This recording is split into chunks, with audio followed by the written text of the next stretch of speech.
في غلطة كتيرة بنتكرر فيها وبنوجع فيها، وهي امتى بستخدم علامة الينتمي وامتى بستخدم علامة الجزئية. لأن أحيانا بنتلخبط أو أحيانا بنغفل معلومة مهمة جدا هنلاحظها في الفيديو النهاردة. دي علامة الينتمي ودي علامة الجزئية. امتى بستخدم علامة الينتمي بتاعتي وامتى اقول دي بجزئية؟ يعني مثلا لو حبيت كمثال بسيط وقلت لك هنا انا عندي ان اعداد الطبيعية او اعداد العد، اعداد العد بتاعتي ماشي بتبدأ من ايه؟ من فين؟ من 1 2 3 4 وهكذا، صح؟ تمام.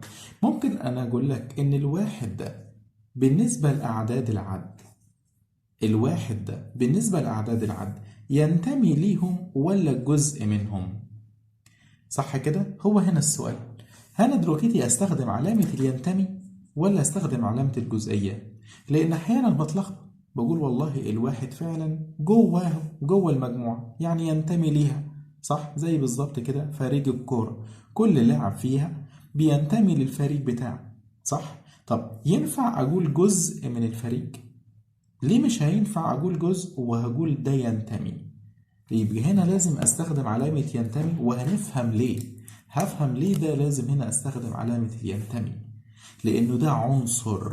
افتكر الكلمة دي، ده عنصر.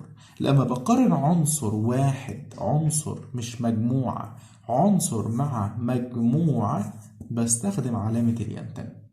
طب لما باجي بستخدم بقى العلامة التانية بستخدمها امتى؟ تعال اشبهها لك بمثال.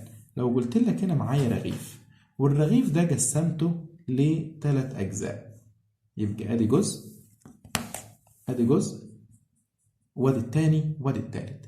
لو قلت لك الجزء ده، هل الجزء ده، شايف الجزء ده كله، أقول لك الجزء ده بينتمي للرغيف كامل، للدايرة دي كلها، ولا جزء منها؟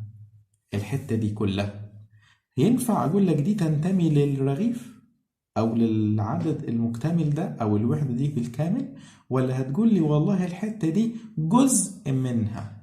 صح؟ ليه استخدمت هنا بقى كلمة جزء؟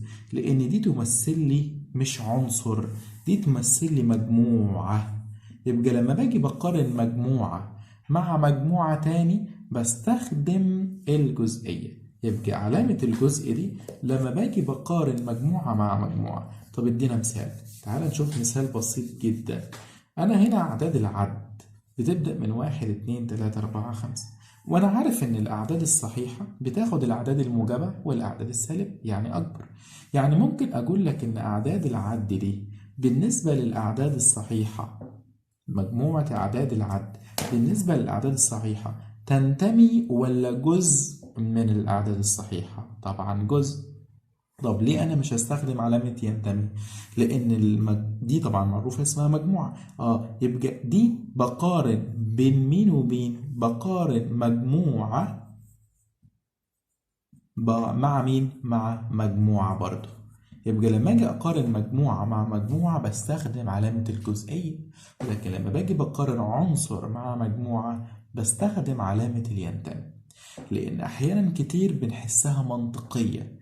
والله ممكن أقول لك إن الأعداد العادي دي بتنتمي ليها، مش هي جواها، لأن الأعداد الصحيحة بتبقى كده، أدي الصفر وأدي الموجب، موجب 1 موجب 2، وده طبعا السالب 1 والسالب 2 وهكذا.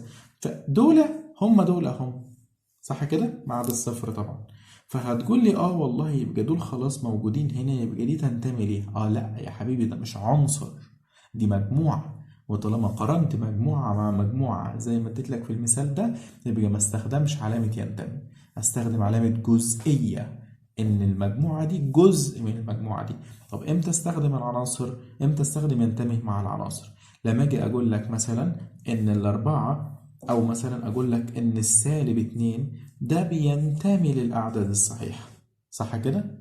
السالب 2 ينتمي للأعداد الصحيحة. ينفع أقول لك مثلا إن السالب 2 دي ينتمي أعداد العد أو الأعداد الطبيعية؟ هتقول لي والله لا ينتمي، وعلامة لا ينتمي بتبدأ تعمل عملية شرطة كده مايلة على العلامة بتاعتك. نفس الكلام غير جزئية، شرطة مايلة على علامة الغير جزئية. لو عندك أي لخبطة أو استفسار سيبه في الكومنتات وانا هرد عليك، ولو شايف انك انت استفدت ما تنساش اللايك ده لان هيساعد الفيديو يوصل لزمايلك. سلام.